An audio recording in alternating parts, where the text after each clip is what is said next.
All right. Good evening, everyone, and welcome to Green White Checker TV. Tonight we have the Area 51 DarkHorse IndyCar Series here at Michigan International Speedway. Drivers just now rolling out to put down their qualifying laps for their starting spots this evening. And first off, I got to give a big thank you to my partner in crime here tonight, and that is Mr. Andrew Wood, as well as Boomer Logan, who's not here tonight. So you finally given him a break because I've been under the weather for a couple weeks, and they ran the show for us. And yeah, Andrew, first off, thank you, and Boomer, thank you guys so much, because I didn't know if we were going to be able to even have a broadcast the way I was feeling. So appreciate you guys stepping up and doing an amazing job as always. And like I said, I got to thank my most dedicated viewer, it looks like, too. That's Mr. Muff Duff. So Jamie, as always, as well, appreciate you, sir. Also, definitely appreciate your dedication to supporting this channel, though. However, Andrew, we are at Michigan, 100 laps here tonight, and I've been hearing the fuel number is going to be right on the edge of someone maybe trying to do a full-on gamble and two-stop it, but likely it sounds like three-stopper if, of course, we go green to the end. So it'll be interesting to see kind of what the strategy is going to be for some of our front runners, and we kind of talked pre-race. Maybe open up some opportunities for those who are trying to save fuel. Maybe some guys that said, hey, you know what? I want to be at the front, just control this thing.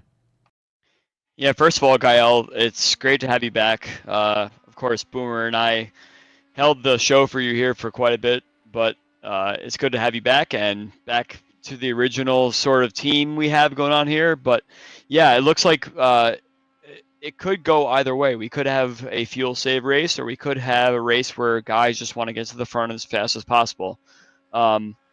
Speaking from my own experience racing at this track here at Michigan Speedway, you get a point for leading a lap. So that's just some sort of incentive for some of these guys to get to the front, lead their lap, and then perhaps save the fuel afterwards. But if you do that, you're wasting the fuel that you need to save later on in the race. So I'm not really sure what we're in store for here tonight. It could go either way, really. We could have like a super fuel save race, or we could have the race where it gets a little bit wild at the start, where everyone's trying their best to get that extra point in the championship to lead the lap.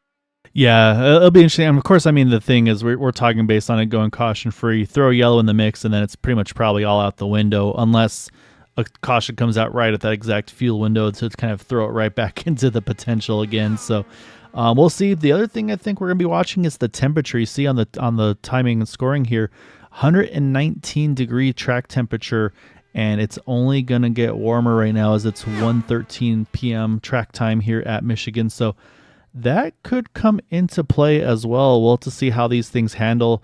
Obviously, what you're going to see is you're going to see a lot of spread out racing through the turns. Everybody's going to try to file back in through the straightaways, get that big toe, and then again try to find some clean air for those on the front wings of these cars down the straightaways. So, or through the turns, I should say. And then, of course, going into the points, this will be race number 4 of 12. So we're just about hitting the quarter distance mark in it. And we're looking at this as well right now. Our points leader is Chris Stouffer. However, 3 second place finishes to start the season. You know he's going to want to break through and get a win here at Michigan. Bruno Miranda, our defending champion, only 14 points out of the lead. He does have a win. And then in third place, the other driver that's had 3 top 5s in his 3 starts, Craig Forsyth. So consistency definitely has played a big role, but yeah, I say, but again, you know, especially Craig and Chris, those guys are going to want to get that W in a column here soon. Yeah, I think that as we see some of these guys out on track right now, they're trying their best to put the best foot forward here and get up towards the front. The farther up you start, the better chance you have of having a good position trying to hold off those guys that are behind you there. So qualifying's ending here shortly, so let's see how they all shake out. Yeah, qualifying just has completed, so we're going to pull up our starting grid to kick things off. So I'll hide that window out of the way, and then we'll pull up our starting grid. And so on pole position, I say we just talked about our defending champion, Bruno Miranda, is going to take pole position there by just over half a tenth over Craig Forsyth. Great lap there by Bruno. Craig Forsyth, you see there in second. Third and fourth, I'll say these are going to be 2 to watch as well during the race here. That is Nick DeGroot in the 89, and then Eric Schaus in 4th. It looks like we have Alan Moreira starting in P5. Another Marrera P6, Dan. He's had a bit of a bad fortune here the last few weeks, but it looks like he's qualified quite well. Christopher, unfortunately, he's in P7. Expect a little better out of him, but he's going to start P7, and Eric Peterson's going to go P8. And then next you got the nerd Matt Wagner there in 9th position. Next to him, Taylor Reeves in 34 and finishing the top 10. And then 11th and 12th, you've got Gary Laverne right there. Next to him, Edson Santos in the 20 car will be in the 12th position. You got Jari Brupacker starting 13th. Yari's back from quite a hiatus here in the Area 51 series, but he's mid-pack. He's going to probably try his best to find his way up front. And then you got Andrew McMurray in 14th. P15, you got Brad Adams, newcomer to the series. He's going to try and find his place. Hopefully he can try and pick up a few spots here with William Swenson in P16. And then 17th, you got Rick Sanchez. I say he does a little bit of everything in this league. I say see him in the super speedways on Sundays and Thursdays. He's brought up these open wheel cars. Glad to see him over here as well. You got Michael Carrillo there in 18th in the number 29. And then you see the last two, or I should say, yeah, actually not quite the last two cars at set times, but you got Elmer Joseph there in the 66th and 19th. And then rounding out our top 20 will be Jim Herrick. And I expect to see Jim move his way forward here tonight. Yeah, we got Adriano Fraporti, P21. That's not a great qualifying for him and his abilities. You can expect to see him making his way forward very fast, especially if the cars ahead of him are fuel saving. So expect Adriano to try and move forward as best he can. And then rounding out the back of the field, we have Bill Colley, P22, and Joseph DeCiro for the 23 car field tonight. Let's see if these guys towards the back actually take the grid, first of all. And second of all, if they can actually find a way to get towards the front. If they see that there's a fuel save situation going on, they're going to put themselves in the best situation going towards the front of the field later on in the first part of the stint. Yeah, and I say, and actually chiming in, I think so I have to check, make sure to take his phone away from his car, though. I say, Jari Brupacker chiming in saying, turn one cold tire is going to be interesting. So he is already looking ahead to it. And again, looking at the track temp, it is 81 degrees ambient, but 120 degrees track temp right now. And for me, I don't think I'm not too worried about 1 and 2. 3 and 4, I think, is my bigger concern because you start to get all that speed built up. And then your tires are still cold. That thing's just going to plow. So you got to really be ready to kind of crank a little bit of extra wheel in, especially in dirty air. But I think if you're up front here, Craig Forsyth, Bruno Brando, you're probably very happy to have some clean air on the front wings of these cars. Yeah, you have turn one. Not everyone's up to full speed yet, so the cold tires won't be so much of a thing. You're absolutely right, Gael. It's going to be turns 3 and 4. People may forget where the situation is, but pace car is about to pull in here, and we're going to get rolling soon. Yeah, but you see the pace car has jumped off. Now it's in the hands of the flagman, waiting for that green flag to fly. That'll kick off our 100 laps here tonight. And there it is. We are down and away. 100 laps here at Michigan. Again, one fast repair, no green white checkers as the field builds up speed here heading into turn number 1 for the first time. Yeah, some of the guys in the mid-pack definitely tried to jump that start. You saw that not really anybody at the front went on the green flag, but some of these guys in the mid-pack, as we mentioned during the starting grid formation there, they really want to try and see what kind of advantage they can get. So this is kind of my first point I'm going to be watching is going to be turn 3. Again, we talked about the aero wash these things will get, plus the cold tires. You see a bunch of cars drifting everybody's up there. Pushing up. Got Yes. Trouble. Oh, no. Huge wreck. I see one flipping up and over. I saw Nick DeGroot. Oh, another trot right there. Alan Morera, big hit for him. Nick DeGroot I saw involved as well. And looks like, oh man, that car's still bouncing. I think that was Christopher. It was. And Rick Sanchez, Elmer Joseph. So huge wreck. And unfortunately, that was my concern was turn 3 and 4. And I think just everybody got tight. So this is going to be a good news, bad news for some guys. The good news, you have a fast repair. The bad news is a lot of these guys are going to need it right off the bat. You see the Christopher, that car is going to need a fast repair because it's not even turning. Nick DeGroot's going to try to limp this thing back to pit road. Jim Herrick's in the same boat there in the 40. It looks like 2 drivers already had to take a tow, Alan Morera and Rick Sanchez. So let's go back. Let's take a look because it was kind of what we were worried about. Yeah, Craig Forsyth actually admitted over radio that he felt like he was the one who kind of caused it. So let's see what happens here. So we're going to focus over on Craig, get a better angle. We'll back it down here. We'll get a better angle here as we look down through 3 and 4.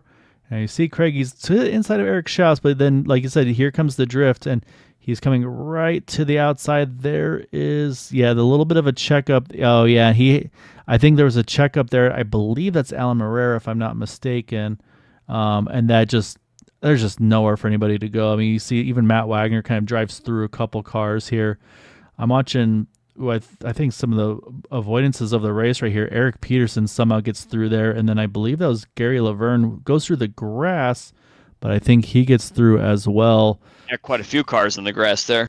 Yeah, there was some serious off-roading being done, but overall some good avoidance. But yeah, a lot of cars involved. Unfortunately, here's Yari doing a little bit of off-roading as well. So man, yeah, that's a lot of cars. This is gonna be one of those things where probably about half the field will jump back live here. Probably about half the field most likely having to take a fast repair to get back into the thick of this thing. It's one of those things where you feel like a lot of those top contenders that we were talking about at the start of the race have now put themselves in a spot where they don't have any more mulligans. So yeah, all these guys are going to get back out on track, not lose a lap or anything like that. But it seems that some of these guys are now in a spot where they have to be extra careful because that mulligan's not there anymore. Yeah, that's exactly it. And the other thing is also, we're talking about the fuel mileage probably being just outside the window. It was a mixed bag here on who pitted, who did not pit. So you see Bruno Miranda, he stayed out along all the way back to Bill Cawley staying out as well. However, Jari Brupacher, the first one to pit there under that yellow. So it's not a lot, but it's probably at least a lap and a half of fuel. I'm curious to see if he or anybody else tops off, even maybe get that little tiny extra bit. Again, we don't know how the race is going to unfold, but it definitely opens up some potential here. Maybe somebody tries to do that two-stopper. It looks like Matt Wagner is going to top off here in the 5 car, so we'll keep an eye on him. And then, yeah, I think Craig did have some damage, though, because he had about almost a minute in pit road, so I think he opted to go ahead and get that damage fixed manually, or maybe went to go check the replay and see what exactly happened, which is always a possibility. So we'll see, though, but lights are back off of the pace car. And to me, Andrew, this opens up a whole new concern, which is single file restarts. It's so easy to accordion up on these restarts. Double file, I feel like it's just, for me, I feel better with it. So you can see a little bit more. And at this track, though, it's just such a long front stretch. I don't know. I always get nervous at these ones. Yeah, unfortunately, it seems that the single file restarts have always been an Achilles heel for some of the guys in this league. You know, we saw that at Pocono at the start of the season, but it did improve as the season started to unfold a little bit. So hopefully these guys have a little bit more awareness of where they are, close up the gaps necessarily. It seems that some of these guys in the bottom end of the top 10 are still kind of holding back a little bit, but hopefully doing their best to take care of each other on track. And I'm sure even if you lose a little bit, they'll all close up eventually. Yeah, so you got that magic draft window, usually about 1.5 seconds. As here we go, Bruno Miranda going to grab through the gears once more. And so far, so good. Scrolling back, see a little stack up. You see Yari go ahead and drop into the bottom to be safe. You see Nick DeGroot doing the same. Oh, as I say that, Chris Stouffer. Oh, big hit for Chris. That's going to be night over for Chris on lap number 5 here. And he's already taken a toe back, and we do stay under green. I'm going to go one more time to see what happened to him. But that's going to be it for Chris, unfortunately. I was having to take another look at this replay here, watching Chris here. He's in that 13 car, and I'm not sure if it was contact or did he jump low to avoid. Oh, yeah, he was going to get into the O. Man, that's an odd one. It just broke traction with that sharp left. I almost feel like, the cars ahead of him didn't seem to get going as fast as Chris was hoping. So, yeah, it's definitely one of those things where he was expecting the cars ahead of him to just move, but maybe there was some map 8 fuel save situations going on there. So very, very unlucky for Chris Stouffer there. Yeah, that's tough. And also, I'm gonna put blame on myself there, talking about the three runner-up finishes to start the season. Unfortunately, he's gonna finish 23rd here tonight. I believe already has retired from the event. So Chris, I apologize, man, for so you're gonna want Boomer back in the booth here. I'll let him know to get me back out. But yeah, it's a tough one for him to take. And that's actually a really good point though you made, Andrew, is the map 8. So I know a lot of the viewers here are familiar. For those that aren't familiar, however, basically there's 5 race maps in these cars for ovals, 1 for full rich, 5 for full lean and race conditions. 6 and 7's kind of got more of like an S curve for like road courses. That way it's not just a fully linear throttle map. And then map 8, you save a ton of fuel, but you also are going to be really slow because that's the caution fuel map. And I've been burned before too, where I leave it on map number 8 and never turn it back to 1. And I'm like, why am I so slow? And by the time you get switched back, you're in a bad spot. So definitely could have been what happened in front of Chris. And like I said, he made that sharp left to try to avoid the contact. But I think just the cold tires and that quick left kind of crank of the wheel just unfortunately ended his night. Yeah, this is one of those things where you're in map 8 trying to save the fuel on the caution, especially now that it may have been a fuel save race. It's easy to forget. You wouldn't be an IndyCar driver at all if you didn't actually put yourself in a spot where you left yourself in map 8 and then you put yourself at the risk of everyone going a little wild. Watching Michael Carrillo, he just hit the wall in turn 2, back there in the middle of the bottom part of the top 10, and he got swarmed and passed by a bunch of people here. Yeah, so now the question is, was it just enough of a tap to just slow him down for momentum, or is that car going to get really tight? Because when you, I saw right behind him, I think was that Bill? I think it was Bill Colley got really tight, but able to hang on to it looked like. But yeah, there's some close calls going on here. As Nick DeGroot there, he just put the fastest lap of the race because again, he's got to get some track position back because he was involved in that first wreck there. And then also there's a bit of a gap here. You see Brad Adams in the 76 car. Jari Brupacher, he's about 1.7 seconds out, and for me, I feel like the magic number is always about 1.5 or so to be able to get that draft to that car in front. So I feel like Jari right now is not in the best spot. It is about 1.4 now. So I'm watching lap times, and last time by he was only half a tenth quicker than Brad. Actually, I'm sorry, there's identical times this last time by 32.75s for the two of them. But what he does have coming up, though, here is going to be possibly some help from Craig Forsyth going ahead and try to see if they can maybe do that tandem draft and pull back forward. And we got some blaming, and surprisingly, though, they're not blaming me here, Andrew. They're blaming you for Stouffer's DNF, and that would be from an Austin Espity. Yes, unfortunately, I had rooted Chris Stouffer on for the longest time, so I think one of these things where you feel like the guy has good momentum, and of course we're all due a bad race whenever we say that we're we're rooting the guy on. So it's not surprising that a commentator's curse has been made, but we still have a lot of racing left to go here, and some of these guys really want to try and take advantage of the lead that Chris Stouffer has in the championship. So we'll see how it pans out from here. Yeah, no, it definitely will be interesting. And saying the thing is, right now the beneficiary so far is our race leader, Bruno Miranda. And actually, looks like the 5, Rick Sanchez. Oh, he's off track and heading to pit road. Car looks okay. He had a toe in that first incident. Looks like he may be calling it an early evening as well, unfortunately. But yeah, right now Bruno's definitely making the most of the bad luck for Chris. So we'll keep an eye on that. And the one thing I'm going to be watching Jari closely here, Andrew, because he's in no hurry to get to the front, and I think that's fuel. I have to say that I don't think anybody's fuel saving right now because the really is kind of starting to pull away. If we had a fuel save situation, you definitely see the pack stacking up a lot more than the top 8. So maybe some of the guys in the back are doing a bit of a fuel save, but these guys at the front are moving. They're doing what do we got here? We got high 32s, low 33s. These are lap times that are indicative of people trying to really push it. No one's really trying to do any sort of fuel save unless you're in a pack of, say, 4+ cars. Yeah, the reason why I'm going to keep watching Jari because he's just playing it safe, but I feel like, you've seen Craig Forsyth there. As I say that, there goes Craig. He's going to try to get another spot here. But I feel like Yari's been staying just a couple car lengths off. Hasn't been trying to challenge further forward or anything like that. I know it's been a little while since Yari's been racing, but I don't think he's got that much rust to shake off as talented as he is. So I really think Yari's working the field number here. And then the other car to mention is 2 cars behind him. That's going to be Matt Wagner. He did top off on that one to go.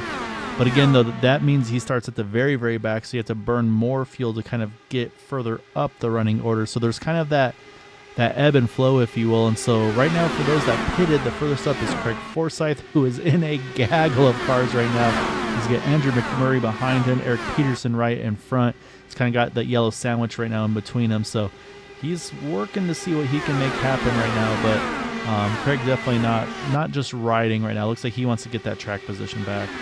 You know, as soon as I said that nobody's saving fuel, suddenly the 4 or 5 cars behind the top 8 just suddenly closed up. So looks like they're getting the draft now, and we may have a fuel safe situation going on for the bottom part of the top 10 here. Yeah, I always watch Craig. Craig's usually my Mr. Fuel Safe guy. I always kind of eyeball him to see what the fuel strategy will be. I mean, I've talked to him in races like at Dover where really tough to pass, and he would tell me I was map 1 on the straightaways, map 5 in the turns. Like, he would literally be changing every turn his fuel map to try to make a number. So, I mean, and you see right there, just not enough aero there to get underneath Eric Peterson. That costs him momentum. That's going to now allow Andrew Murray to take a look. But right now, the top line seems to be kind of the place to be. Look at Craig. He gets a huge run, but can't quite get around Peterson's outside there. So he's going to stay in line again. And again, I'm still, I don't know, I'm on the Yari Fuel Safe train because he's let Nick DeGroot by, he's let Matt Wagner by, as well as Brad Adams. And look, he's even running the low lane now, trying to, I think, A, shortening the track, but B, maybe running a little shorter distance to save some fuel. It actually looks like Craig got a little duped on the center line there. He started to push up the track a little bit, which left him vulnerable in the back straightaway. I believe that was McMurray that got by him in the back straightaway. Like I mentioned earlier in the broadcast, these guys that run in the middle of the pack have an opportunity to show themselves towards the front here. So these guys are going to try and also save fuel, but they're going to really want to try and get to the front to show their name in this series. Yeah, and that's going to be the question too, is you talk about the fuel window, and we were talking about maybe low 30s or so. With that caution, I mean, that might bump it up to, like, let's say 34, maybe. Again, we're thinking how close can they make it on the two-stopper or not. So right now, obviously, the one burning the most fuel is our leader here, Bruno Miranda, so we'll keep an eye on him, obviously. Then I got to talk about the second and third place right now. We got Taylor Reeves running second place. He is plus 8 positions from where he started. So great opening stint for him, as well as Edson Santos here, plus 9 for him in the 20. And then you got Eric Schaus there rounding out the 4th spot, and Dan Morera rounding out our top 5. So Eric right where he started in the 4th, Dan only up 1 spot. But yeah, so big gains though for Taylor and Edson here early on. And I say, but the gaggle, I'll say the party's right here, like I said, right around the top 10 or so. That's where everybody seems to be dicing it up. And I got to give a shout out to Boomer. Say he's claiming the best broadcast in sports, and I would agree if you were the one running the show. I think I kind of weigh us down a little bit, Boomer. But like I said earlier, man, again, just huge thanks for stepping up and covering for me. It definitely was greatly appreciated. And letting me get better and be able to do this some more. So hope you're enjoying your night off. Well deserved. Yeah, if you want to check out Matt Wagner once he gets to the front, he is running the optimal line runs, turn 1 and 2 now. He's not playing this fuel save, half fuel save game, anything that's going on. So I imagine that Matt is looking for the front. He wants to get up there. He does not want to play around in this midfield battle where everybody's riding the wall. And he's going to try and get there as fast as he possibly can. Yeah, it definitely has that. And you're right, though. The top is definitely where people want to be. And I feel like, is that a momentum thing? Is that just basically you want to be at the top? Actually, I'd say that you see Craig able to get around Eric Peterson. Is that just where you want to be? Is the middle to the top? Ooh, a little stack up behind that's got Matt Wagner opportunity here. Stevie, maybe do 2 for 1 even. I mean, what's your thought between which lane you want to run? I know the very bottom lane, the very bottom seam, a little less banking, so it's a little harder to kind of get that car to rotate. But what about kind of, you can see the 4 distinct grooves here, or actually 5 in this case. I mean, why do you think these guys are all going up to the top right now? Is it just the track temp, or what are we looking at? Yeah, it's you almost have to kind of take each side of the track as a whole different beast. So if everybody is stacking up on the top, you're not going to make any ground there. And in fact, you might lose ground to people that want to get to the front, like Matt. Once you see the stack up happening and you know you can pick up at least 3 or 4 cars on each side of the track, you want to go for it. Because you could save a ton of fuel entering turn 3 or turn 1, along with what everyone else is doing, but you also risk potentially it's stacking up a little faster. I think it's a little safer to run your own line, kind of how Matt's doing right now. He may try and gain a few spots on the entry to the corner, may lose a few on exit, but eventually it's good. As the laps wear on, the people on the top are going to be stacked up so much that you won't be able to stay up there without losing a few spots to the guys that want to get to the front. Yeah, it'll be interesting. Cause like I said, we're probably about 5 to 8, I'd say, laps away from our first scheduled pit stops again. The one I'm going to be watching is going to be Bruno. He will likely be the first one in. What I'm seeing right now is we got a bit of a breakaway here. You see Bruno, he's got a bit of a gap over Taylor and then over Edson, about 2 tenths each. But then they've got about half a second on Eric Schau. So I feel like there's a... Oh, Craig may have just missed the wall.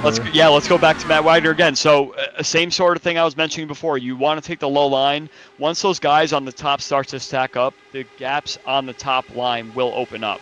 So if you want to try and get your way to the front, not just by running the bottom every time, you want to try and see those stack ups so that on the exit of turn 4, the room is there for you to slide up and get there. So Matt's doing an awesome job right now, getting his way from P13 or 14 where he was, and now he's suddenly finding himself in the top 7. Now he could run the top if he wants, just along with everyone else, just up those few spots there.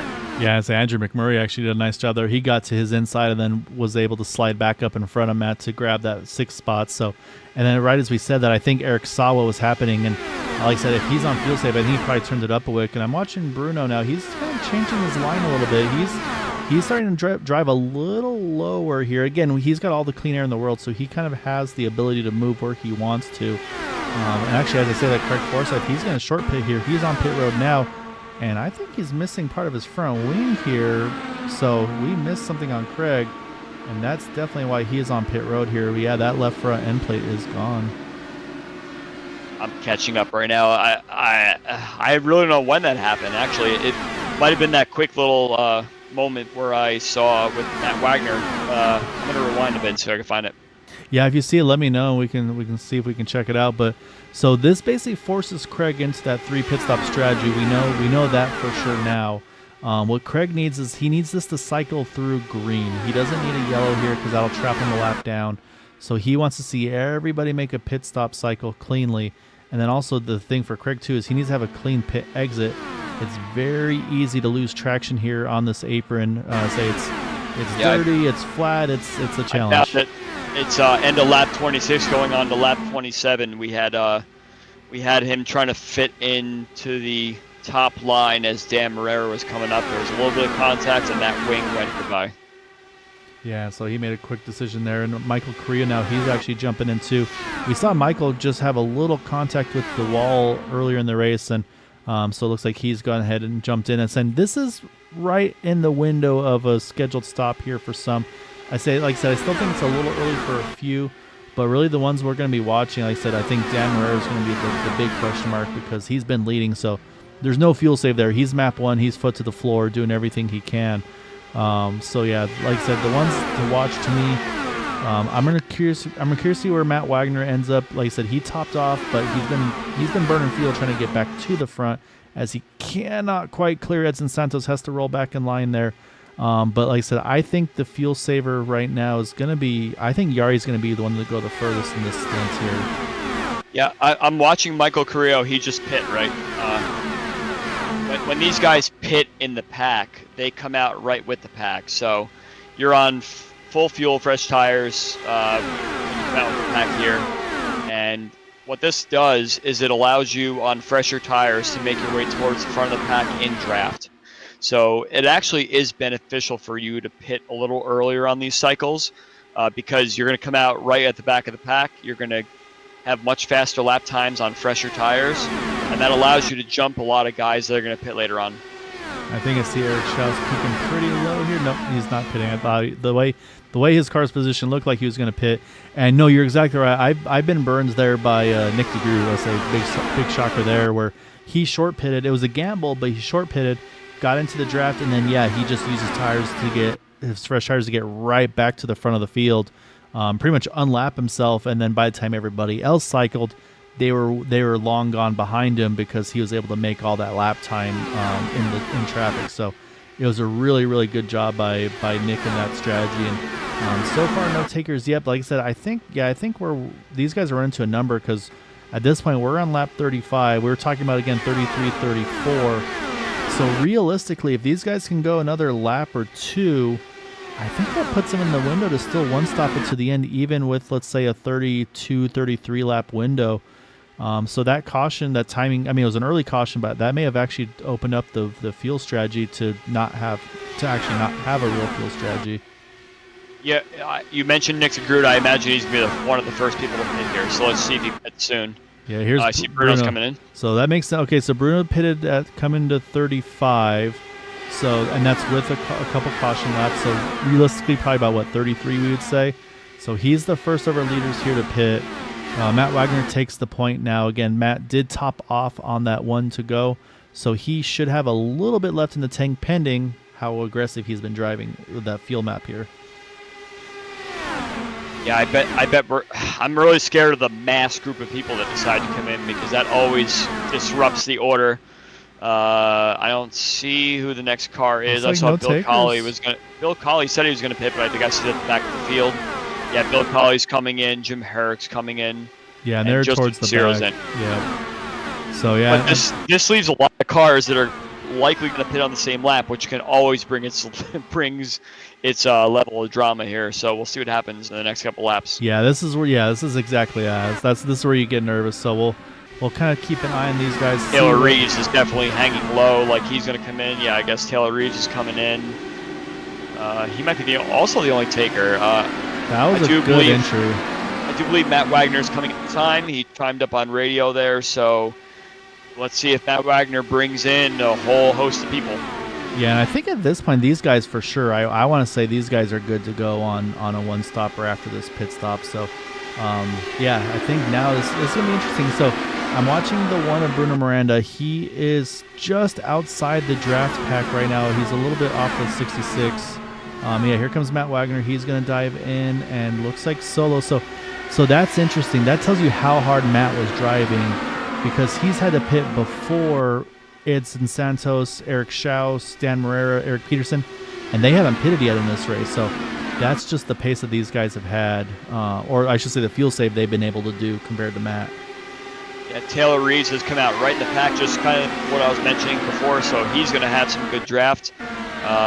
You're right, Bruno Miranda's just outside, but Taylor Reeves actually beat him out. So I'm not sure what Bruno Miranda, if he had a rough pit stop there or anything like that, but everyone else ahead of him was coming in, which is vulnerable to no draft.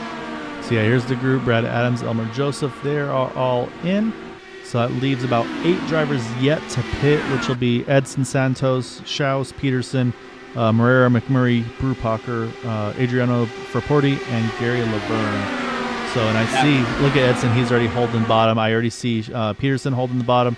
I think these guys are coming in right now. Yeah, Matt's beat Taylor Reeves out by a mile, so Matt's the best. Oh, we got a car on the wall in turn 4. It looks like that was McMurray. A little bit high there, no yellow, so that's all good. But yeah, Matt Wagner managed to make it out ahead of Bruno Miranda, so he is well ahead on the strategy. He's going to be the lead car for the rest of the cars that didn't pit. He's going to get the draft right here on Dan Morera and Eric Schaus. Yeah, that's huge. We'll see what happens. I say the thing is, I don't think he's going to beat the 1.5 seconds over Taylor Reeves. But yeah, let's watch Schaus here. And look at the fuel mileage for Eric Schaus. He's still going. Here comes Dan Morera. He's going to hit pit road. Here comes Yari Brubacher, Andrew McMurray. They're all in. So Schaus is the fuel whisperer in this one. He is going to stretch it over. Did he top off on the end of that first caution? No, Schaus has yet to pit this race. So he is just killing it on fuel right now. Yeah, he must have been in that spot in that 5th or 6th car back in the pack for much of it. And you don't realize how being farther back in the pack saves you so much more fuel. So I imagine he's got to be pitting soon here. Yep. So here comes Schaus. That's going to complete the green flag pit stop cycle. So that's a great job by all these drivers. Like I said, that's what a handful of these guys really wanted and really needed. So what this will do is once it cycles, it should hand it over to Matt Wagner. But here's the dilemma. Matt's got a 1.3 second lead over Nick DeGroot.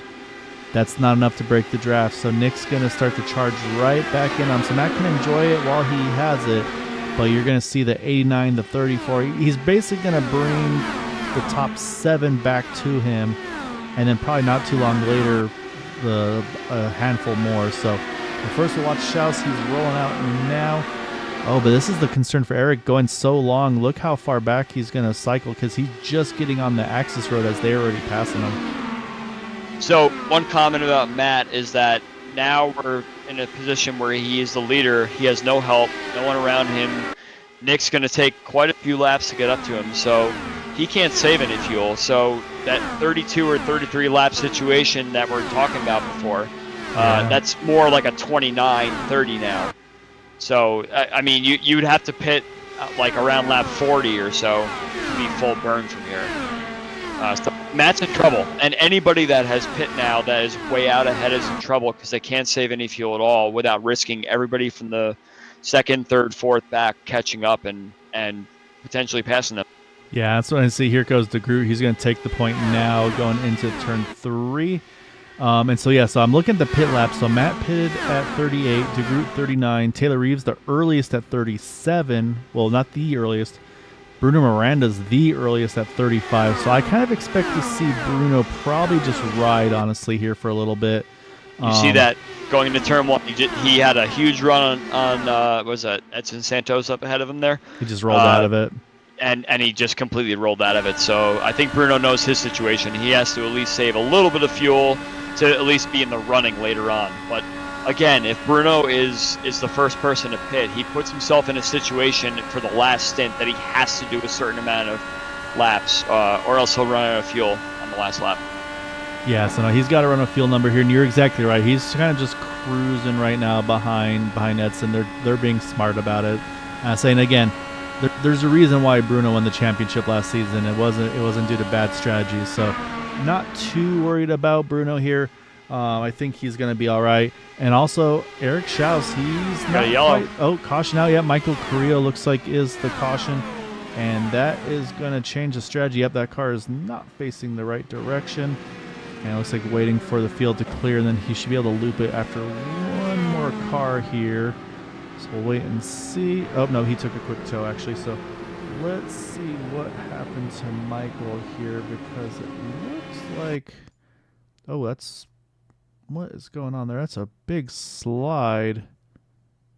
Wow. Watch this slide here out of turn number 2.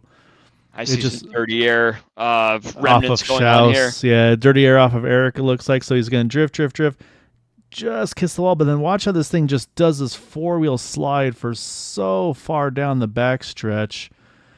And tries to catch it, and then unfortunately, I think once it grabs, it just looks like it's on ice the way it's sliding. There's there. a bump right there. Oh, yeah, and he just hits the bump. He I knew there was ramped a bump right in the middle of the back straightaway. So, you know, that's kind of a weird incident to me, Gael, because he was only behind one car, and we've seen the whole field's been stuck behind, 2x2 and everything. So I'm not really sure if he had the wrong tools going on there, but something was very wrong there in terms of how that wreck all transpired, even the saving of it. It's almost kind of like he was like, oh, well, I've hit the wall now, it's all over. So not really sure what happened there, but it seems like he's going to tow and take a fast repair. I think for him also, I want to say he was a little bit off sequence. I want to say he pitted earlier than the other guys, so his tires were probably actually a little bit worse position. So that could have played a role as well. But what this does do, though, is it brings caution out, and you can see it looks like Nick DeGroot going to win the race off pit road. Yeah, we got a couple of people that missed their pit boxes. I was just scanning up and down pit lane. I think Alan actually was one. Yep. Yari Brupacher missed his pit box. I believe Alan Murray missed his. These guys are just under so much pressure to get out of the pits as fast as they can. They try and stop, and next thing you know, you've missed your guys, and you have to reset in your pit box. So, and we got unfortunate for those guys. Strategy call here as well. Jim Herrick stays out, which again, I think Jim still should be in the one-stop window no matter what. Basically, everybody that pitted, they can go one more stop to the end. They're no question for those guys. I think Jim probably can too. I said I'm trying to keep an eye on the YouTube chat because we got some peanut gallery going on. Ribbon Matt Wagner saying he needs to bring his IndyCar over to the Super Speedway Series. over on Sunday and Thursday nights. But so yeah, Gabe, Hondo, Boomer, and company. Always love you guys hopping in here, and appreciate you guys supporting the open wheel series as well. But yeah, this is gonna be intriguing here on the strategy, because it looks like Jim is gonna stay out. And the other thing I gotta mention, I haven't been able to pull up one of the 4D Racer commercials yet. However, reminder, 4D Racer, they are supporting this league, sponsor of the league, and they will be giving away a pair of gloves to an each 3 series. And this time it's not going to be the season champion. We're going to have a raffle for drivers that run 10 or more of the 12 races through the season. So if you can make 10 of the 12 races, you will be entered in the raffle at the end of the season to win a pair of gloves courtesy of this lovely man right here, Jim Herrick and 4D Racewire. So Jim, as always, appreciate you, sir, everything you do for the league. Gabe Butler actually won a pair of the boots from winning the championship over in the super speedway side, so he can attest to how those feel. And when I ran my 24-hour race, I feel like I probably could have used some shoes, 'cause I'm more of a barefoot racer, and it was not comfortable. All right, so what are we thinking here, Andrew? We're going to restart at lap 50, pretty much right on the window for halfway. So, I mean, do you split this evenly, 25-25? Do you short pit as soon as you're in your window? There's no green white checkered, so there can be some strategy here. Yeah, if I'm on track right now, I have absolutely no idea what my strategy is. I'm just going to try and get to the front and see what sort of behavior the guys around me do, because some people are going to be wild, some people are going to want to fuel save. I want to put myself in the best spot if it turns into a fuel race. That's the case. So we'll see here. It's going to be Jim Herrick here leading the field back to green. We'll flip it over to our starter cam. Remember, Jim Herrick now has control of this restart, so he can go whenever he wants, and he is already down and away. We're watching back through the field, and it looks We're all like good back here. Yeah, good start. Everybody's again minding their P's and Q's. As we get back to green here, Jim Herrick leading the way back into turn number 1. We'll see Nick DeGroot, though. He's already peeking to that inside, looking for the top spot. Yeah, it looks like Edson Santos was the only one who kind of struggled on the start a little bit. Maybe he wanted to take it a little careful based on previous experience, but before long, he and Eric Schaus both are going to bring the whole field back up to the front. Yeah, I'll say we talked about Nick DeGroot taking the lead. Now Matt Wagner to the point here, trying to bring Taylor Reeves along with him. Taylor's going to kind of get a crossover, it looks like, by Jim. And at the line, though, I think Nick DeGroot leads that halfway lap there. And again, Matt's going to want to lead a lap. Well, actually, no, Matt. Yeah, Matt led a lap. I'm sorry. So I'd say you want to Matt's get like quite a few, yeah. Yeah, you want to get those bonus points. Of course, those are always all important. The car that I'm waiting to see come back up again, he was involved earlier in some incidents, but that's going to be Craig Forsyth. I feel like Craig's going to be in the mix here at some point. However, right now he's a fair ways back here in 14th, so I'm not counting him out yet, but not where we're used to seeing Craig. Used to seeing him right around this like top 5 or so spot.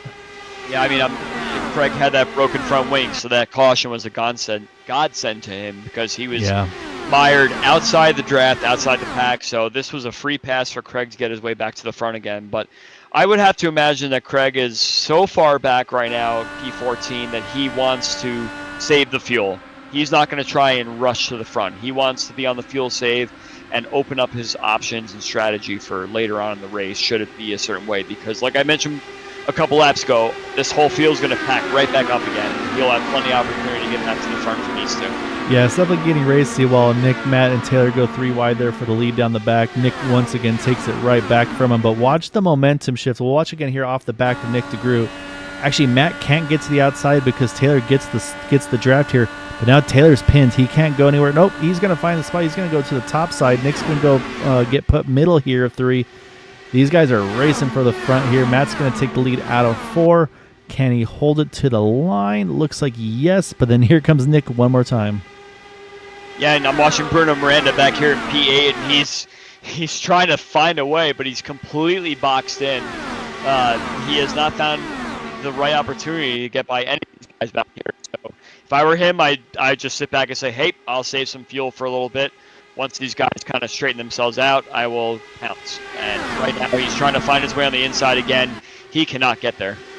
Yeah, let's say he gets to the bottom and someone else is in the line. He gets that dirty air that's going to wash the car up. And that's the thing is Bruno's had the benefit of clean air for this first half of the race. So, yeah, so he's having to now probably make some adjustments in the car, maybe adjust the weight jack or the ARBs, just try to find something that makes it feel a little bit better in dirty air. So, again, and this might be one of those drivers that say, hey, I pitted. I know I need a little less fuel than some of these other guys like a Jim Herrick who didn't pit. He's on about 11 less laps of fuel than the other guys that pitted. So we know for sure for Jim, he's going to have to A, pit earlier for fuel, but then also is going to have to put more fuel in. So I kind of like the idea, again, if you're having to wait for fuel, I like the idea of short pitting, get in, get your fuel, and then try to work your way back through the field.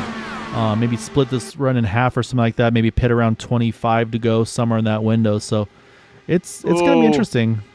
I saw Gary Lover and Andrew McMurray almost had contact off turn 2. I thought that was going to end in tears, but both cars managed to continue on. Yeah, saying with that little hiccup too, I think that's allowed Bruno to gain a few more spots. He's worked his way right outside the top 5, trying to work on Eric Schaus there. He's going to slot back in line right in front of Jim Herrick, but now moves up into 6th. So he's had a really nice recovery drive from that pit road miscue, trying to get some of that track position back. I'm going to shout out Adriano for 42 P8 right now. He started P21 tonight. I knew he was going to make his way to the front. He's an aggressive kind of guy, but he knows what it takes to drive around here. He's a big IndyCar. He's going to try and show his face here. So imagine that he's going to try to get to the front. Oh, caution out. Trying to see where. Oh, looks like the 16 Andrew McMurray involved. Yeah, and that car is a little worse for wear this time. So that is going to bring our caution back out here. Our third yellow of the night. He's going to try to limp this thing back to pit road. But let's go find what happened to Andrew, because it looks like he had another run-in with Gary Lovern. So those two they can't get away from each other, huh? Yeah, I mean, it wasn't such a run-in necessarily that there was contact between the two, but he was really trying his best to get by Gary. Yeah, I'll take a look. Here's Rukachin coming out of 3 and 4. Gets to the outside and just a little bit of aero wash and probably just a little bit of Gary in the way. Probably in his mind, I looked like obviously we didn't see the full story going through 3 and 4, and then this is gonna hurt right there. Huge shot to the inside wall there. That's where you almost wish you were able to slide through the pits, but unfortunately he takes a really big shot there, and you can see a couple guys sneaking on by there. Watching right there, you saw I think it was Joseph Desiro taking no chances getting as high as he. Actually, that was Bill Cawley taking no chances to get away from that. So we are back under yellow. We will saying he's still trying to make that thing to pit road here. He hasn't given up, but it's not going super well. I think he's going to get trapped a lap down here with it. All right, what do you do here, Andrew? You last pit on 47, so we only went about 15 laps or so. We're not in the window to make it to the end, but it does shorten the fuel stop. Do you pit? Yep. If you do, tires, fuel, both. What are we doing? Expect everyone to come in here. You want those fresh tires. I know there's a tire limit in this series, but if anyone's been holding out for the last couple of stints here, they're going to take the tires now for sure. At this point, the pack is just so stacked up that you don't want to lose any track position if you can. So you may have a couple guys at the back stay out, but most of the guys up front all probably have an agreement that they want fresh tires. Yeah, so you see Bruno got nicely into his box this time by here comes out of the rush out of pit road. And it looks like it will be Nick DeGroot winning the race off pit road. However, we got a few more gamblers. Jim Herrick said, you know what? I did it once. I'm doing it again. He stays out one more time. Dan Moreira is going to stay out with him, one of his 4D Raceware teammates, as well as Bill Cawley, who we just mentioned, did a nice job avoiding that incident there. So I was bragging on 4D Raceware a minute ago. Let's go ahead and take advantage. Let's pull up one of those commercials here. We will be right back here on the One to Go, so stay tuned.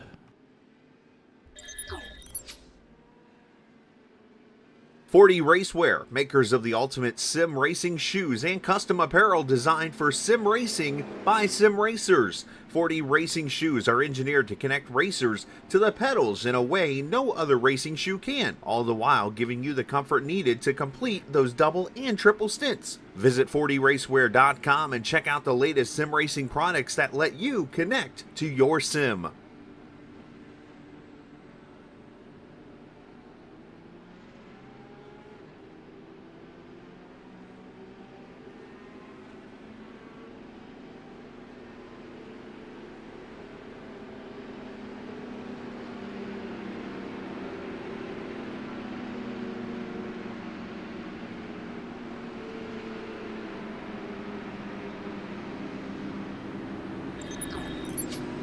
All right, I swear we didn't plan it, but we had a 4D Racewear commercial, followed up by switching to our 4D Racewear livery paint scheme for Mr. Jim Herrick, our current leader. And then look right behind him. Hey, look, it's another 4D Racewear paint scheme with Dan Marrera. So, like I said, to find out, hopefully get some top 3 interviews. We'll find out what kind of 4D Racewear equipment they use. Do they use the gloves? Do they use the boots? Do they do a combo? They have multiple types of gloves, which is really cool. Like the full forearm length ones for like go-karting type style looking ones, and then they have just like the hand gloves that like go to about your wrist. So, like I said, I gotta look at investing. And Boomer was really appreciative of you, Boomer. Also mentioning that there is a discount code, 15% off with the code Area5115. So if you want to support the league, get a little bit of, or support the company, I should say, get a little bit of a discount, you can always use that code as well. So we're getting ready to go back to green here. No fuel save right now. You cannot do 39 laps whatsoever. There's no way. I think we're gonna see some wild stuff on this restart. We're gonna see guys that are gonna give everything that they've been hiding this whole race. So let's see what happens. So we're gonna hop on the rear wing here of Dan Marrera. I apologize. Let's go, Jim Herrick. There he goes. As I switch them, they get going. We're back to green, looking out the back. Clean out the back. Looking good. So good job, everybody there on the start. I look for Jim Herrick to be a gambler. I think he's going to be the one that's going to short pit as soon as he's in his window and see if he can make something happen. And like I said, and you mentioned if you can have a friend that does it with you, well, hey, he's got a teammate. Got contact with Eric Schaus, Taylor Reeves exiting turn 1 and 2. Taylor pinched him all the way down the bottom. No caution. But you got another incident behind. Oh, William Swenson. And is that Bruno Miranda upside down. If he can get on his wheels. Oh, these cars, I don't know why, but they have the pogo stick, and he's not going to get back on his wheels. We'll see if maybe William's going to try to do him a solid. Nope, has to take a tow. That's our top. Actually, I mean, think about this right now. Our top 3. Let's go back and see what happened first, but that's our top 3 that have all had issues tonight. Craig Forsyth, Bruno Miranda, and then Christopher. So we're going to focus initially here on Bruno, see if we can find what happened in front of him. Yeah, we're on cold tires on the restart here, and Swenson's starting to ride up the track a little bit, but I do see the back of the car starting to slide a little bit, so I think his wagebacker settings may have been a touch off, and Bruno was just ramps him. Was a passenger, and look at the air he gets. Holy. Yeah, this is where our chat earlier was talking about these things looking like Concords, and so when you get airtime like that, that's definitely gonna to be accurate. So that's the heartbreaker for Bruno. Like I said, just not the luck. I mean, he had a great first half of the race, and it's gone downhill, unfortunately, and now having to take a tow as well, so he's gonna even fall further back. And here we go. The two of the 3 that stayed out, Jim Herrick, Dan Marrera, they come into pit road. So they decided, you know what, we got to top off here. And this is a strategy, though, because if they feel like, hey, we're kind of trending yellow, this could be enough where, hey, we can make it if we get another yellow or 2 and make it to the end. So that's going to be intriguing to see. Yari's in, Eric Peterson, is in, as well as Joseph DeSira. So we got a handful of drivers taking advantage of it. Nick DeGroot stays out. But I'm going to go to our point standings because, again, we're talking about our top 5 in points. Christopher, unfortunately, he's going to finish 23rd and last, as you see the 66 here of Elmer Joseph actually getting his lap back. So great opportunity for the 66 car. Bruno Miranda, we just saw what happened to him. He was 2nd in points. Craig Forsyth in 3rd position. He had some damage earlier, had to unscheduled, I should say, pit stop. He's worked his way back up to 9th, so there is a recovery drive being done by Craig at the moment. You mentioned Eric Schaus having some contact, so it hasn't been clean sailing for him in 4th in points.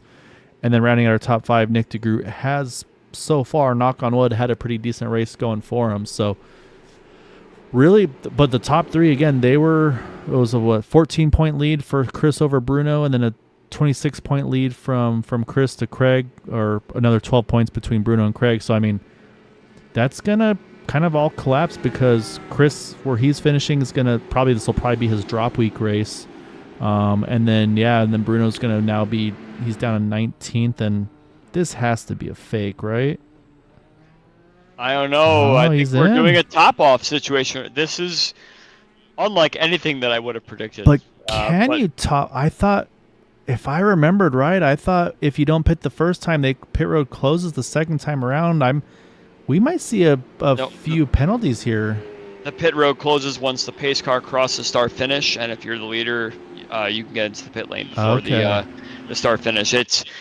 It's definitely one of those uncertain situations. There's a couple of different tracks where you can get away with it. Michigan's one of them just because of how far down the straightaway they are. But yeah, you were right in saying that you were a little uncertain of what's going to happen here. But Michigan is definitely a track. Any of these tracks at the start finish line is farther down the straightaway.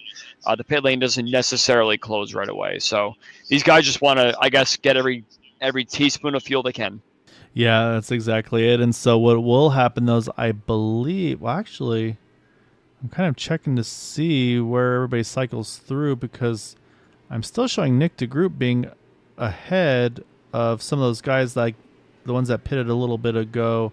I'm trying to find them on our timing screen. Oh, there they go. I was trying to figure out, I was like, pretty sure Jim Herrick and Dan Murray should be ahead of some of these guys. So unless they didn't catch up quick enough, they were saving that whole time. So this could have been a brilliant move by Nick DeGroot, hitting a lap later and still restarting ahead of Jim Herrick, Dan Marrera. So this is, we'll see how this shakes. Actually, it looks like they put the lights back on to, I think, try to get the order straightened out here. I think they're trying to get things figured out. So watch now. I think we're going to see more people maybe take advantage, maybe jump back in again, potentially. Oh, you don't think that the fix is in here where we're trying to get, like race control, quote unquote, is trying to reorder the grid so that everybody can fuel save?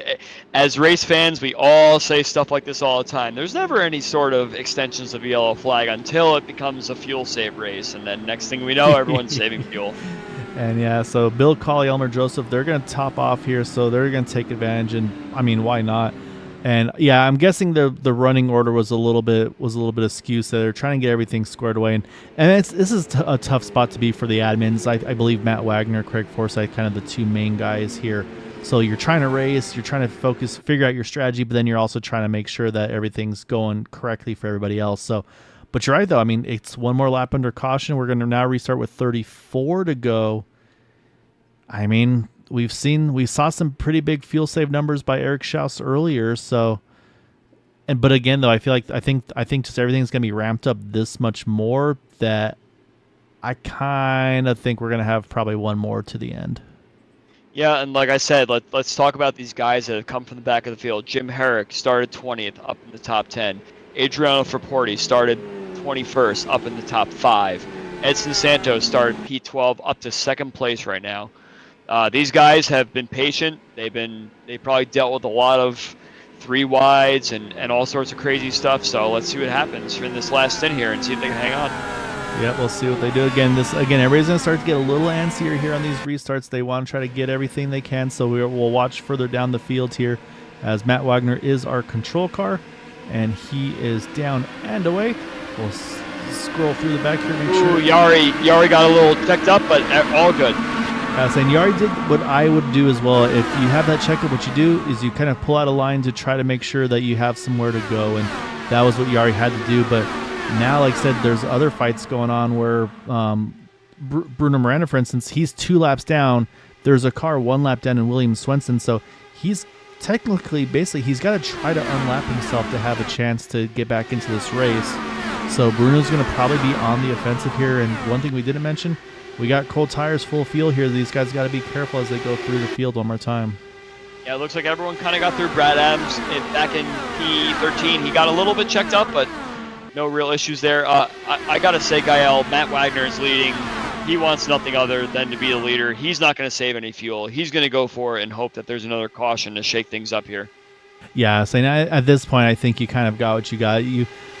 Because again, in this series too, there's no green light checkered. So if there's a late yellow, that could be the end of the race. It's with Michigan being as big as it is, the caution laps are very short. So you can usually, if it's like 4 to go, you'll still get a restart.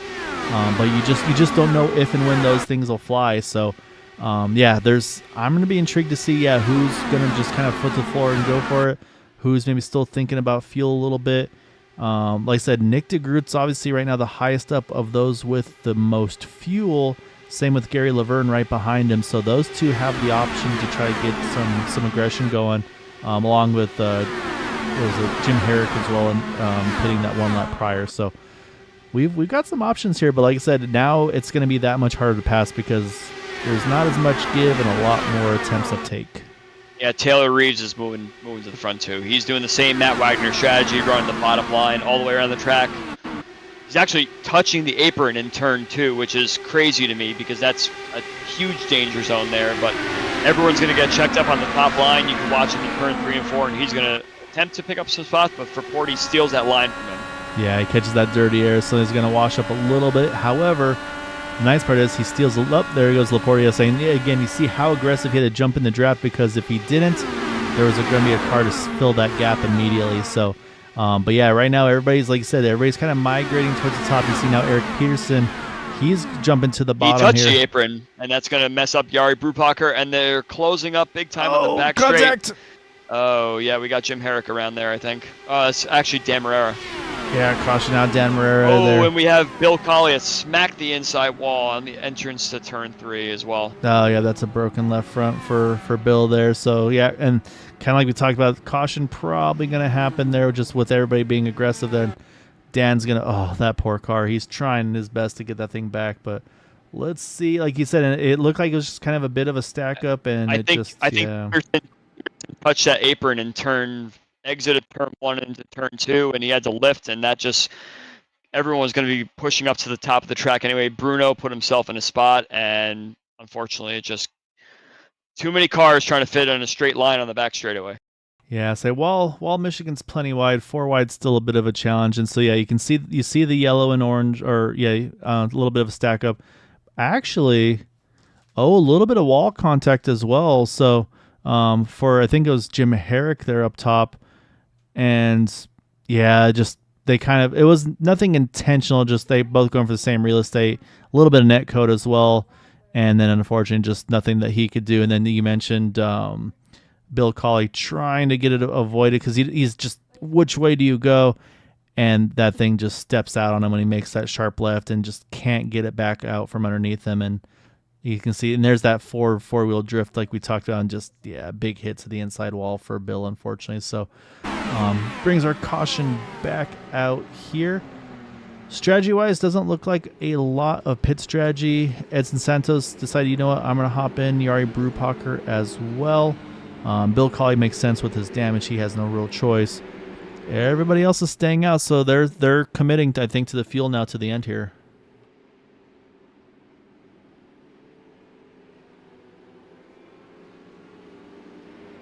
Trying to think, do we think anybody will spill the beans on their fuel strategies? You see the 69 of William Swenson.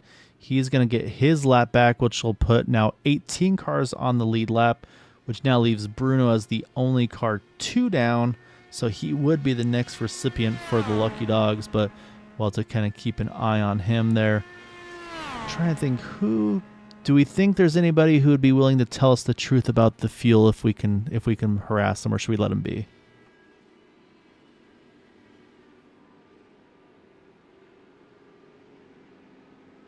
Yeah, I think we'll let him be. But look at Matt here. He's on the apron. He's rolling in 4th gear, trying to save every drop of fuel he can. Eric Schaus probably, same thing. He's in 6th gear trying to save every drop of fuel.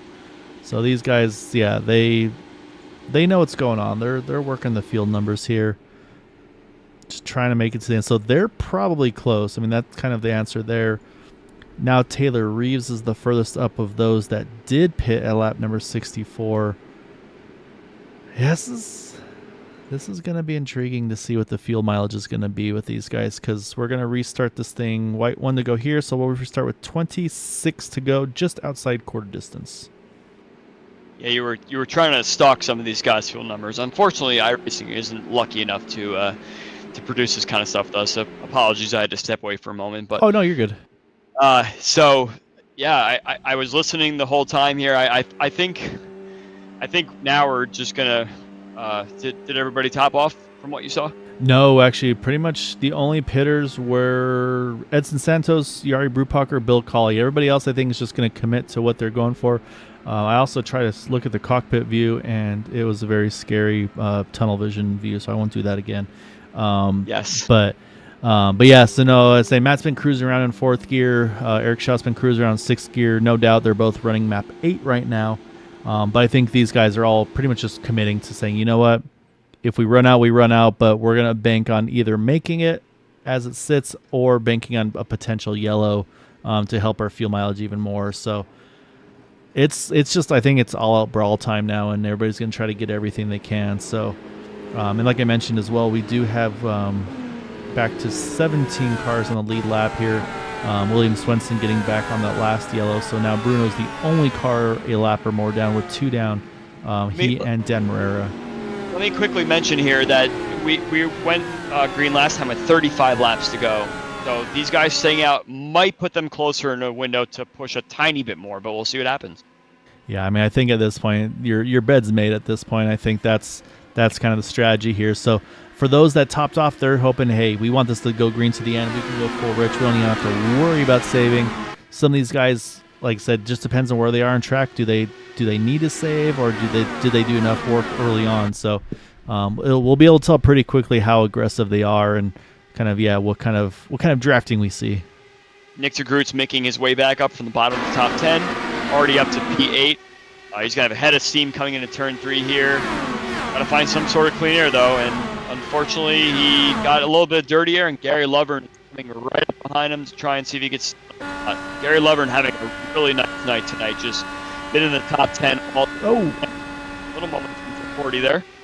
Yeah, so I'm not sure what happened there for Porty, but yeah, that thing stepped down. I'm not sure if maybe a little bit of contact or net code or what, but somehow hung onto that car. So first off, great job by him. Here comes Nick DeGroot. He's going to peek to the inside.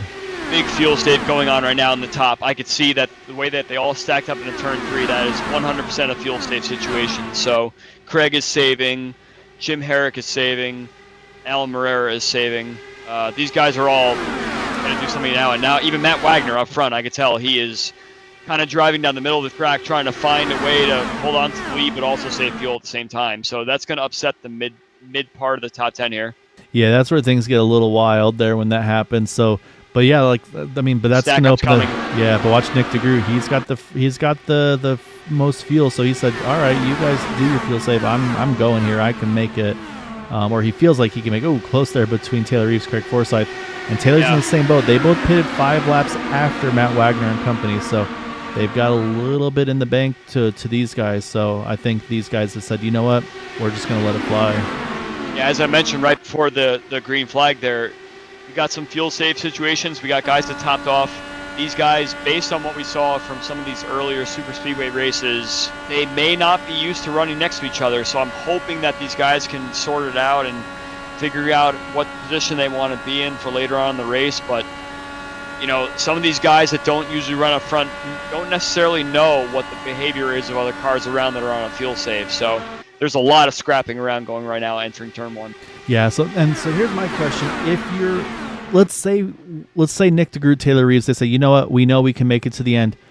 Do you consider working together to try to bump the pace up of the race to make the Matt Wagners and Eric Schauses have to work harder to burn more fuel to maybe put them at risk of not being able to make it?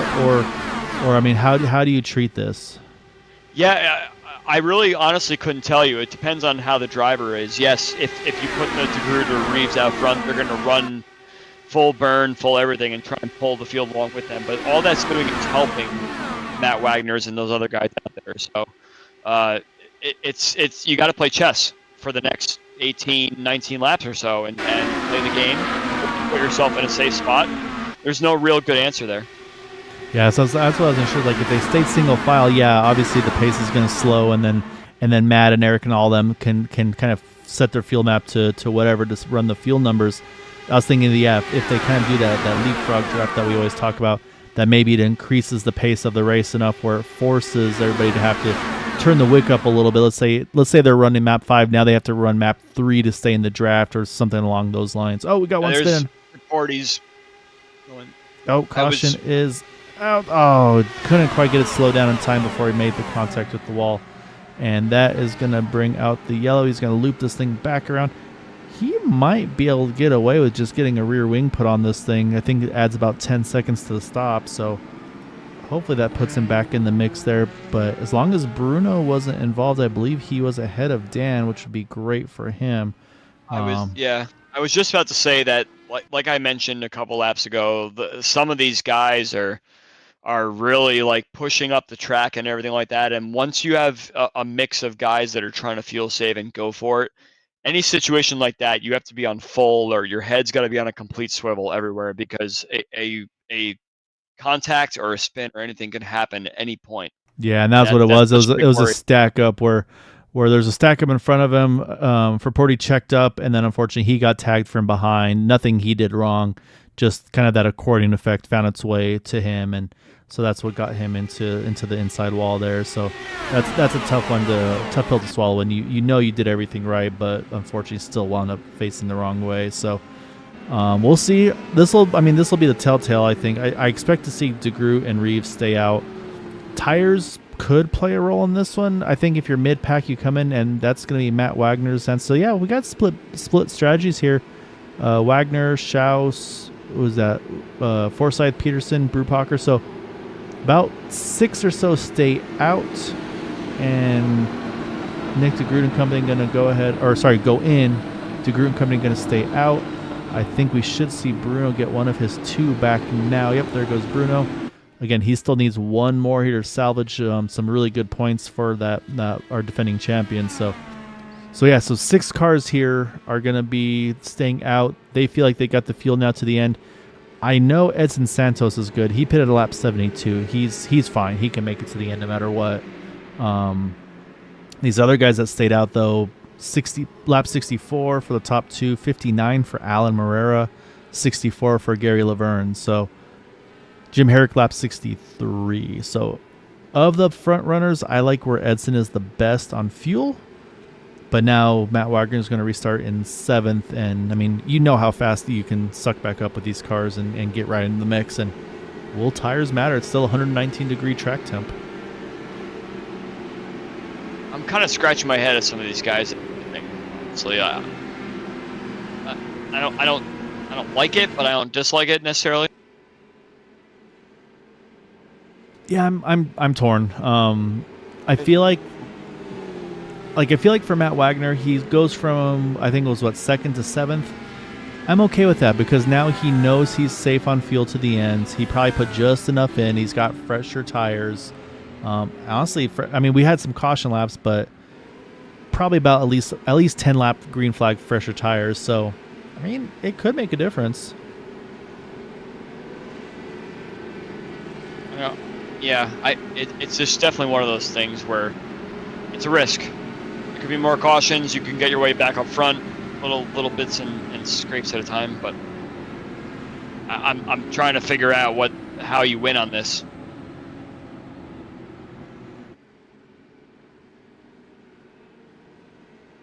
That's gonna be the question. We'll see who we get to talk to in the top 3, and we'll see what they feel like is the right one. So it's gonna be fun to see.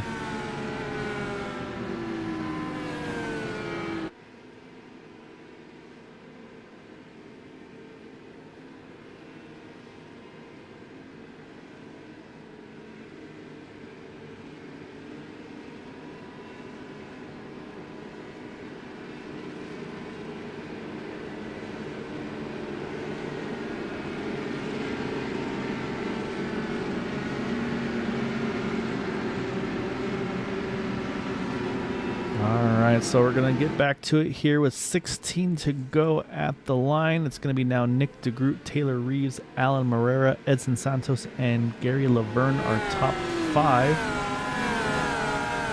I think Craig Forsyth might be having some connectivity issues in the 99, so I'll have to keep an eye on him because that's always scary on a restart. So we'll watch here. We'll go back to our good old starter camera, get a good view there, and I think you see some of these guys. Oh, really bit of a checkup start there for a couple of drivers, but looks like everybody is down and away. All right, so we are back underway here. 16 to go. Nick DeGroot, our leader, and we'll see. And it's a very spread out restart. I think Nick caught a couple of these guys sleeping. Yeah, that's such a Nick DeGroot thing to happen there. Some of these guys that are a touch more inexperienced may not have the gall to have the run going there, but Nick DeGroot does what he does best on these big super speedways. Yeah, he's a bit of a monster, and this is where, I was saying that's exactly what I was going to say. If he and Taylor Reeves can try to work together, make life harder for those behind trying to catch, and it's going to even be more difficult. Unfortunately, Alan Morera looks like he's got a connection issue now. I wonder if there might be some server issues going on, because Alan was third, and now I'm not even seeing him on the timing and scoring, and hopefully he'll pop back up, but then you also are going to fear, where does he show back up? So that's going to promote, at the moment, Edson Santos up into third. And yeah, if Alan doesn't come back in, that's a heartbreaker for Alan, because he was doing a great job here tonight. So we'll kind of wait and see if he pops back in. Matt Wagner's on pit road. I believe Matt got himself a passing under yellow penalty when he was entering the pits, unfortunately. Oh, that late jumped into pit road. Yeah, maybe that, or maybe if he maybe passed somebody on the inside going back to green potentially as well. I have to say, Gael, I'm still very impressed by Gary Lover in P4 right now. He's usually kind of a mid-pack guy in this series, but this is an opportunity for him to kind of follow the leaders, learn, and do what everyone else at the front does, and look where it's got him. It's got him into a P4, staying out of trouble, racing with the big dogs, the fuel savers, the going for it, if I can coin that term as something.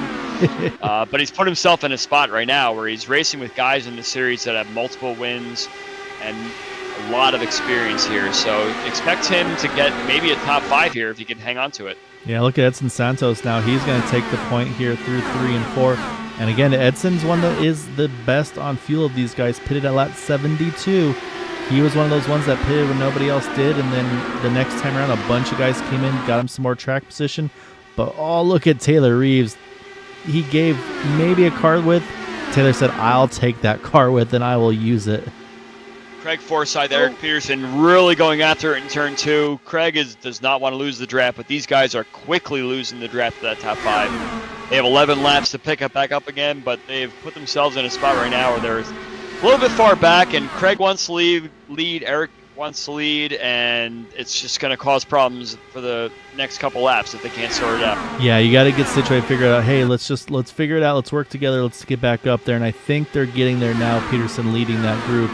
But man, it was close. I think there's a little bit of tire touching between Taylor Reeves and Edson Santos. They are dicing it up right now.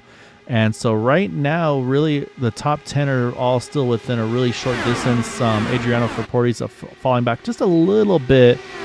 But, man, it's anybody's guess right now. And we're coming down to it here. 10 to go at the line. We'll see who's got the right moves at the right time. And again, no green light checkers here, so you got to make the right move at the right time. You never know if and when a caution will come out, or just how it's going to shake out here. So right now, Nick DeGroot's got himself back to the point. Yeah, I really hate to be a wet blanket here, but Nick DeGroot's the guy this race. This is his style. He's won many races this way. He's racing with guys that don't necessarily run up front. I don't think any of the guys he's running around have a win in this series yet, so he's going to play footsie a little bit, for lack of a better term, for now. But unless you get Craig Forsyth or someone else up here to mess with him, he's going to play around with these guys, and he's going to play them like a fiddle to win this race. I mean, we've seen the sneaky moves that he can do. We saw it at Pocono when he was able to break the draft coming to the start-finish line.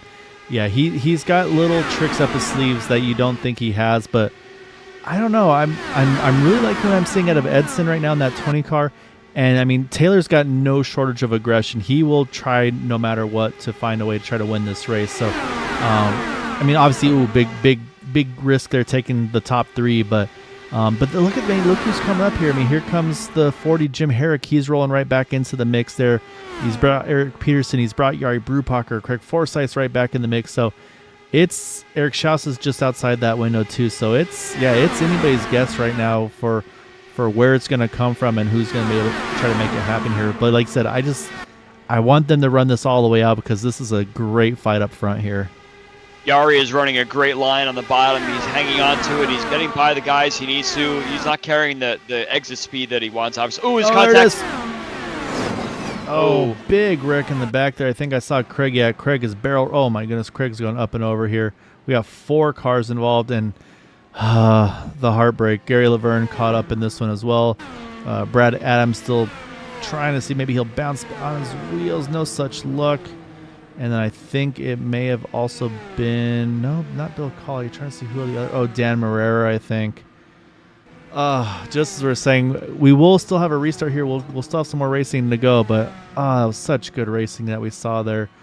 But let's go back. We'll take a look. So it was right around, I think, well, I mean, we saw Gary Laverne in it, so we'll focus on him because I know he was involved.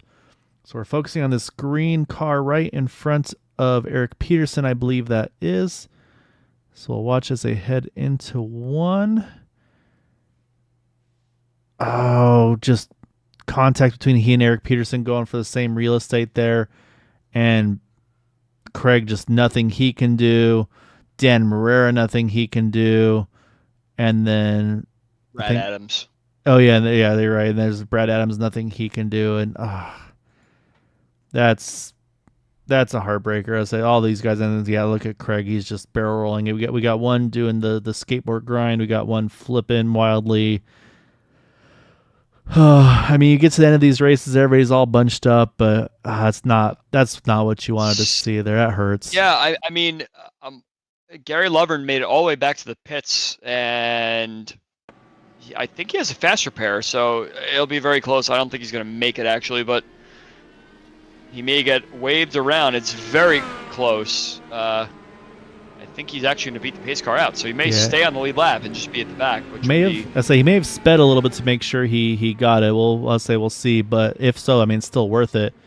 And then also you gotta do what you got to do, right? Look at who's back on the lead lap after that pit road penalty or whatever the penalty was he had under green, brings Matt Wagner right back into this as well. So, and I believe. Waiting to double check here. No, okay. I was trying to double check for Bruno Miranda. I think Bruno still trapped one down. Waiting for my timing. Matt Wagner would have gotten the lucky dog there. Yeah, Matt did get. Oh, yeah. So that's tough for Bruno there as well. And then it was Bruno up until that point. Yeah, so Bruno's gonna be mad at Matt for stealing his. And yeah, so here's Gary. He's chasing back up to the field here. So yeah, I think. All right, so now we're going to restart this thing with 3 to go. We've still got, it looks like 13 cars will be on the lead lap for a chance to win this race here. And remember, we're talking about the championship contenders. I mean, so we know Chris, unfortunately, will be 23rd. Bruno Miranda's still sitting trapped a lap down in 14th. Craig Forsyth now caught up in that one. He's sitting in 15th. So that now puts Eric Schaus in a decent spot in 7th, although, you know, he'd like to be up higher in the running order too. So, and then Nick DeGroot leading currently. So right now, Nick DeGroot looking to gain the most. And that said, though, I'm still hurting for Alan Marrera falling out while he's sitting in the top 3 towards the end of that race. That's just not fair. I feel bad. He had such a good run going tonight. Yeah, I mean, I feel for Gary Laverne too, but he's managed to somehow stay on the lead lap, so maybe he'll pick up a few spots for these last 3 laps here. But I mean, Dan Marrera too. Like, what can we say about him? Every race so far this season has just been like an unlucky streak for him. He can't seem to get any sort of luck whatsoever, and I feel bad for him because he is a top 5 guy in this league no matter what. He'll bounce back, and I'm sure he'll go forward. And that's what the really good drivers do is they kind of shake these ones and just like, all right, regroup, go to the next one, kind of just forget about that last race and get back after it. So Yeah, I was talking to him at the start of practice. I was talking to some of the 4D guys, and I was mentioning, Dan, you got to get me a good finish today, man. Like this season has just not been Dan Barrera at all. And you have to say race after race after race when these things happen. Like, how do you take it? But he's back every week, and I'm sure it's going to pay off eventually, and he's going to get himself some really good finishes soon. Oh yeah, no, it's one of those things. You right place, right time, a little bit of luck, and yeah, I'd say it's definitely not for lack of talent. So, all right, this will be our final restart, I believe, though, here, Andrew. So now the question is, once again, we'll jump back to our starter.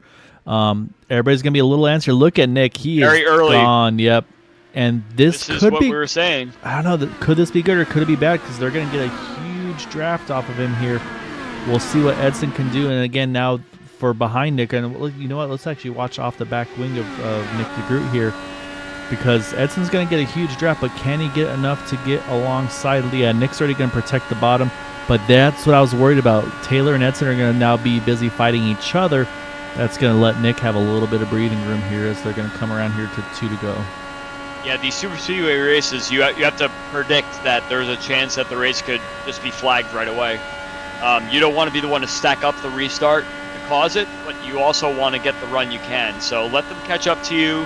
You can find your way to mitigate through any sort of drafting in turn 3 and then hold on to the lead from there. So I totally agree with what Nick's done here. So got about a lap and a half to go. I say nice. Edson, he gets the outside of Nick, but again, not enough to clear him. So really what Edson's got to do, I mean, he can put a lot of trust in Nick DeGroot, but what he's going to need to do is he's going to have to squeeze Nick as much as he possibly can. But here we go. We're on to it now. White flag is out for the final time. We'll see who could it be right now. We got 4 cars in this front pack jockeying for the win. Eric Peterson sneaking in the mix there as well. Will it be that bottom line, the middle line, the outside line? We'll see as they come through the backstretch. Nick DeGroot did the right line through turn 1, but he lost a little bit going onto the back straight, so he's going to have to really push it in turn 3. But I think Edson's going to have a nice little run to the line. We'll see what happens. He gets a good run out. He's going to try to steal some draft. It's going to be a drag race to the finish, and Nick DeGroot's going to get it by half a car over Edson Santos. Eric Peterson going to bring it home in 3rd. Jari Brupacher brings home a 4th place finish. And Adriano Ferporti somehow, we talked about his difficulties towards the end. He recovers for a top 5. The name that we're not seeing in there that was there is, I think, caught up in a wreck at the end there, Taylor Reeves. Let's go back and we'll watch the run to the checkered. That was a weird incident he had coming to the line. So we'll take a look at Taylor. It looks like a ton of dirty air possibly.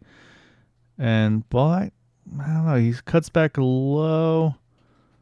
And so you're watching, you see Jim Herrick trying to give room, and I think both drivers going for the same real estate there. Look at Jari, just cuts straight left to sneak by the 2 of them. They kind of just got stuck together, unfortunately, and just racing toward the checker there, unfortunately, and they both stay stuck together to the finish line. So while we saw that, let's jump back live because I have a feeling there's a certain driver who's pretty good at celebrating here, and there he goes. So we will watch him celebrate. Let's go ahead and we'll show on the ticker. Oh, he did a little bit too much celebrating. I see some end caps missing on that front wing, but that's all right. Let's pull up our final results first off here.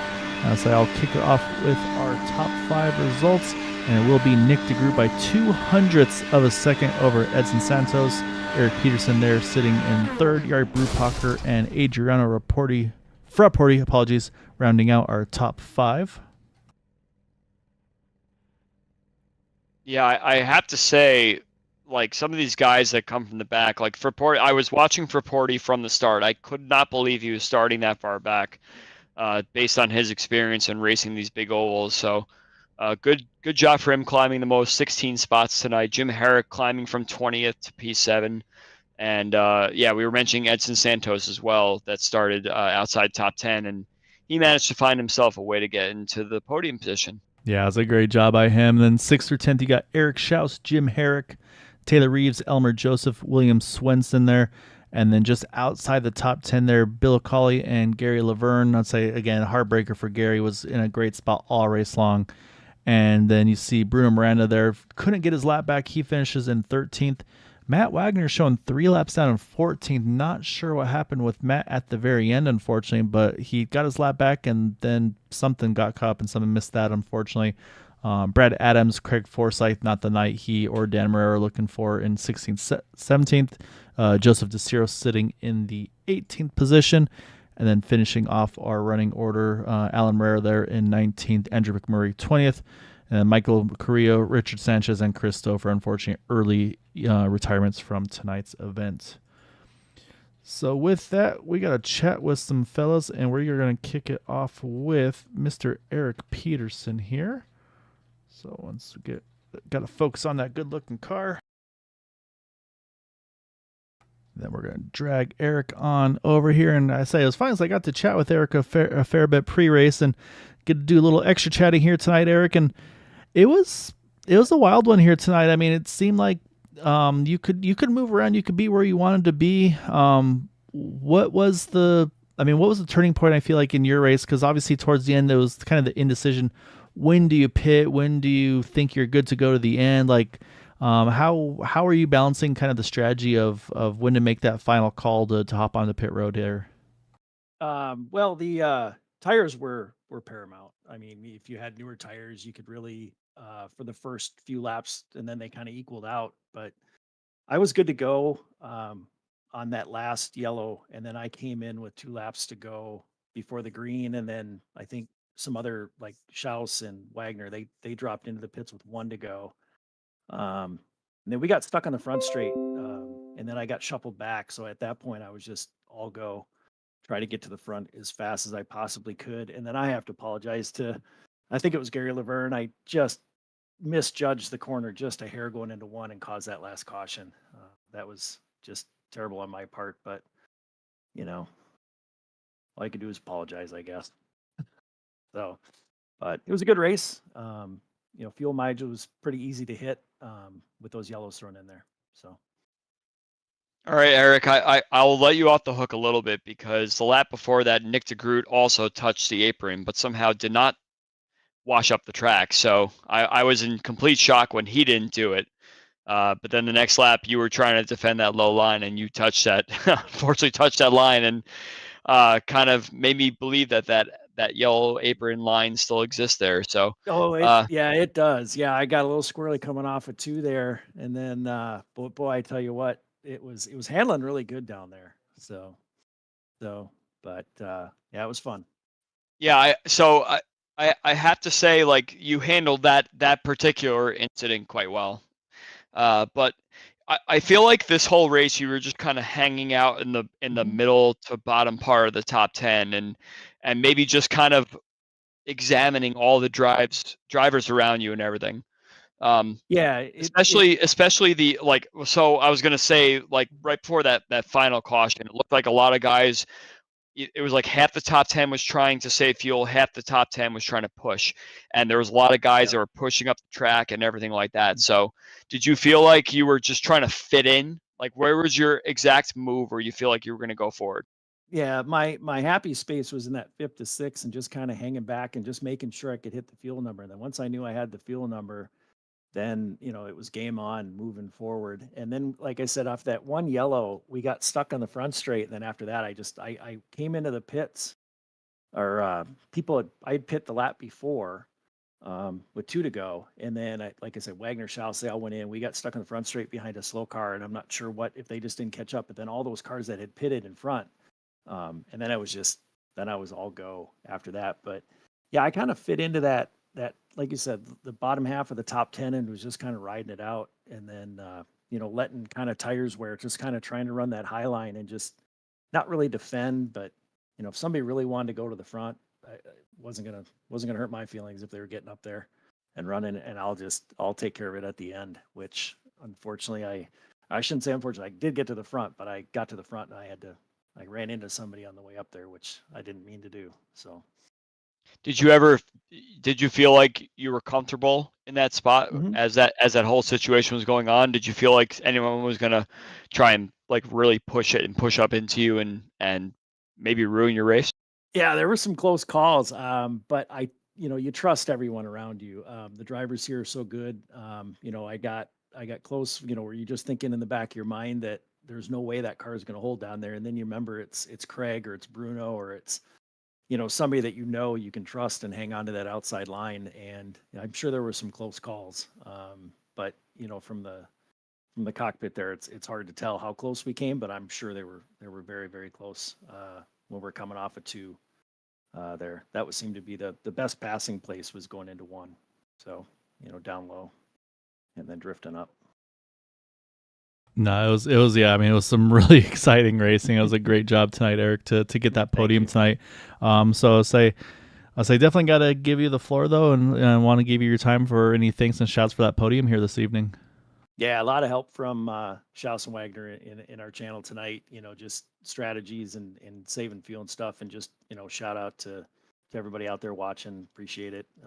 Hopefully, we get some viewership up and get going. But it's a fun field, great class, and especially to all the drivers here. We got a great group of guys that race clean, and it's a lot of fun. So, and appreciate you guys too for putting this on. Can't wait to watch the broadcast when we get done here.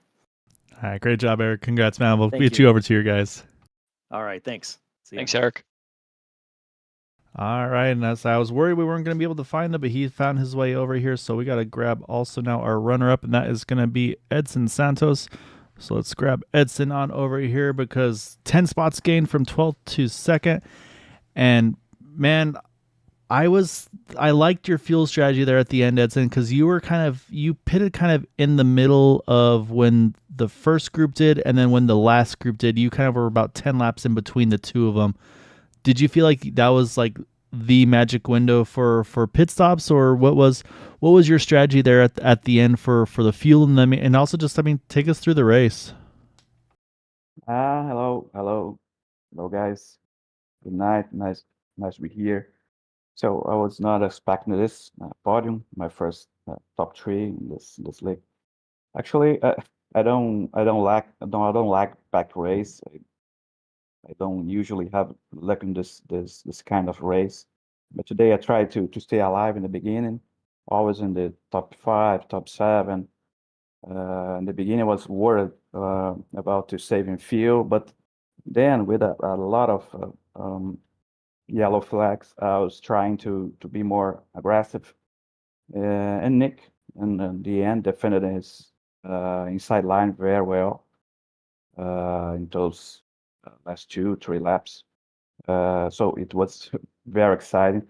And so in the medium, the medium line was not good because my tire was not good to compete in that moment. So, but I am happy to be here.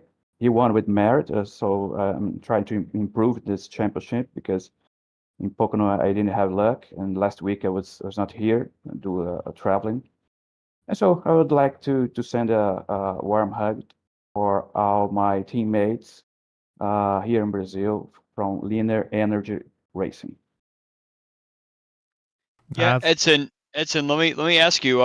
Your qualifying was P12. Were you worried being kind of mid-pack there? Did you, especially because you say that the pack race is not really your favorite? Did you worry that you may go backwards or not have an opportunity to climb? What? How did you feel?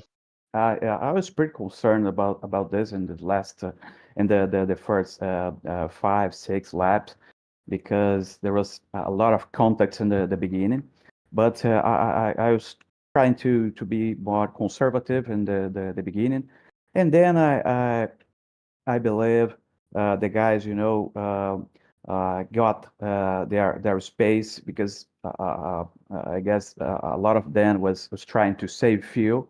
And so, just in the end of the race, I could be more aggressive to get something. In this case, the SP2. Edson, I have to say, the paint job on that car is spectacular. I like the stripes and everything down the back. You can easily pick your car out from a group there. So nice. Good job on that. Nice. That's from my team, my Linear Energy. So it's nice. I agree. Yeah, no, it's a really good looking scheme, and I'd say at the end there you had Leandro Silva was cheering you on YouTube as well. So I say you had some My people teammate, watching. yeah, my teammate. Warm hug for him. That's awesome. But no, again, just great job, like you said. I mean, for not feeling super great about pack racing. I mean, yeah, you did an amazing job tonight. You were in contention all race long. So definitely don't sell yourself short. Definitely look forward to seeing more of you through the season. Like I said, get back up there in the points, go for that championship for sure. So before we let you go and celebrate, we definitely want to give you the floor if you have any other thanks and shout outs for the runner up tonight. Oh, that's it. Thank you, and we'll see you in the next week. All right, congrats. That's a great job tonight. Yeah, you too. You too, all from broadcasting. All right. Well, this last fella, I feel like he's got some practice doing these interviews, and looks like got some practice doing some burnouts too. And well, actually, looks like grass donuts first, but we'll see where that front wing goes away here in a little bit, so we can embarrass him on the spot. And so your car owner may not be too happy about getting those tires off the ground there during that slide there, Nick. But man, I don't know. Andrew was saying I think Nick's got him right where he wants him. I say he's played this game before. I was like, there goes the nose. It's like he's got him right where they want him, and it was tight. I mean, we saw Edson a few times as edging just a little bit ahead of you in the backstretch. We saw it at points. Also, it was Taylor Reeves is working that third lane. Were you watching anything, maybe trying to get them to fight each other to make life easier for you, or were you just saying, I'm just living on this white line and making sure nobody goes underneath me there? Yeah, in a different race, I actually probably would have just tried to swap with the guy in second until the end. But with how many cautions there were, I'm like, I'm not taking that risk. I'm holding this lead for as long as I can, as much as I can, and holding the bottom was extremely hard in turn 3 and 4, especially on those very old tires. And I think you guys saw there on the penultimate lap, I really pushed up there, and that was just too wide. And then on the last lap, we're going down the backstretch and we're 3 wide. I'm like, okay. I even had a thought cross my mind, like, should I just lift entering the corner because I'm not going to make it? I'm like, no, get as high as you can, crank up the weight jacker, and pray.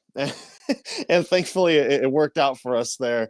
But man, I was worried Edson when he tucked him behind me out of turn 4. I'm like, he's going to get a big run, so I had to do the unnatural thing and let him get next to me as soon as possible so that he wouldn't get a big draft and wouldn't have much momentum. Still ended up being pretty close there, 20 thousandths, but yeah, executed perfectly. Hell of a race too. Wreck on lap 1, win on lap 100. Yeah, I'm thinking back like many seasons ago to the Henry Bennett, Nick DeGroot move there, going low in turn 1 and touching the apron, and then winding up losing out to him there in turn 3. So I saw shades of it happening again, especially because you had that bottom line there, and you touched the apron a little bit, and I was just hoping that you had learned your lesson from the previous season there, and it looked like you had the run into turn 3, but I didn't know if you had enough mid speed through turn 3 and 4 there. So did you feel like you may have lost it, like on the back straight there? Yeah, first of all, thanks for reminding me about the Henry loss. I had tried to forget that, but Yeah, I was there too. Yeah. Definitely down the backstretch. I'm like, I don't like the position I'm in. I don't think this is a good position. And I think if Edson had pinned me down a little bit more, that would have been his race. Especially if Taylor was able to stay on the outside there. If we were 3 wide exiting turn 4, I'm definitely losing that race. But I was lucky enough to clear him and be able to really control my own destiny there coming to the line. But yeah, I did not think I was in the advantageous position there halfway down the backstretch. I think that's one of those areas where I was mentioning to Gael during the broadcast that you had the experience and you've been in that spot before, so you knew not to make that mistake again. So yeah. I think that was the advantageous part of going on to the last lap there. And it was so hard to pass. I'm not used to that at Michigan, just with how hot it was. The top side was so dominant. It was so difficult to make passes up through the pack. And on the same side, on the same coin, the tires were also important. So there'd be a caution. I'm like, I want tires. But we kept having so many yellows. It just got to the point where it's like, do you want to sacrifice this track position for fresh tires? Because I certainly don't want to have to go through that again. It was bad enough at the start, going back to 20th where we were after the wreck and having to claw our way through the field. So I did not want to have to go through that again.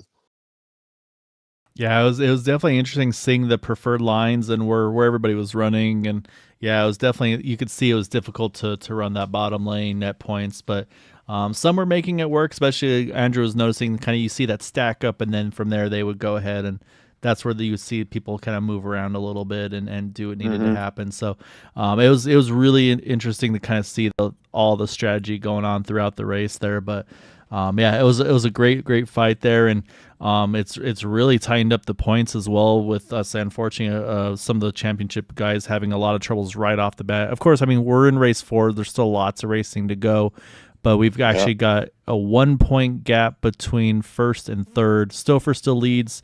You jump up to second, tied with Bruno Moreno, so you both sitting just 1 point out of the lead.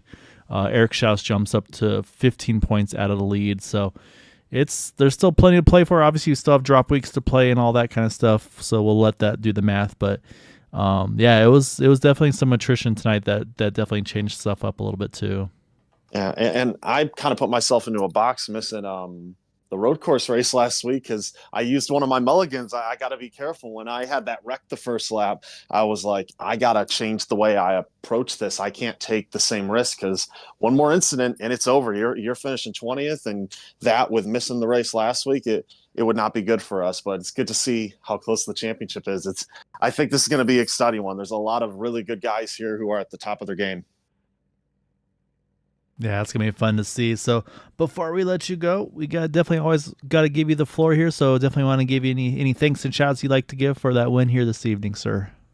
Yeah, thank you, Factory Back Motorsports, and sorry to Covey Moore for damaging the car there. I got a little too excited in the post-race celebration, but I hope it at least looked cool until I hit the wall. So there's at least that. But thank you to motorsport.com, Canvas Shoes, CoveyMoore.com, and everybody else who supports this effort. It's really cool to get a couple wins right off the bat here. There's been a lot of seasons where I've gone deeper into the season before I started getting wins. It took me longer to get my feet under me, but this time we're coming right out of the gate, and we're ready for it. So I'm excited for the next one, and I want to get this points lead. I don't like being the guy chasing points. I want to be the one trying to build a points lead. So we'll see what happens at race 5. Well, congrats again, man. Go enjoy it, and yeah, looking forward to seeing you the rest of the way. Yep. Thanks, guys. Yep. Thanks, Nick. All right, Andrew, that's a quarter of the way through the season here after Michigan tonight. Still got plenty of great racing coming up. We are off next week because not on Valentine's Day, but I'll say we want to make sure we don't get drivers in trouble with their significant others. So it also kind of helps end the season about the right time frame for kind of to make sure all the seasons ends for season 1 of 2024. So after the off week next week, we are back to a short oval, and that's going to be Phoenix Raceway. So that one's going to be very important. I think track position going to be king. A tough track to pass that. It can be done, but I think track position and pit strategy, I think that's going to be the name of the game there in 2 weeks' time. Yeah, I think Phoenix is one of those tracks where you want to qualify well. You want to stay up front as long as you possibly can. So it will be interesting to see what happens next week, next race, rather. And we'll see where these guys go from here. We got a lot of shake-up in the points, as you mentioned, and as Nick mentioned as well. So we'll see what happens for the rest of the season. Yep, should be fun. So as always, Andrew, appreciate you coming in and sharing your knowledge with us. Like I said, you know way more about these than I could ever hope to. It's definitely been a privilege having you with me. And like I said, Boomer covering for me while I've been down and out. Really, really appreciate you guys doing an amazing job. I know you got some real life coming up soon as well, but just let us know when you're available. We'll definitely take you all day, any day. So really appreciate it. And of course, everybody watching that supports the league, supports your drivers, the series. Thank you all so much. It makes it so much fun to chime in and kind of chat with you all and have some fun. So I hope you enjoyed tonight's We will be back on Thursday night for the Xfinity Series, and then I believe we'll have a week off, obviously off Sunday for the Super Bowl, and then like I said, we'll have a couple weeks or a couple nights off, I should say, for the Thanksgiving break on Tuesday and Thursday. So until Thursday, stay safe, take care, and have a good evening, and we'll see you all on Thursday. Have a good night.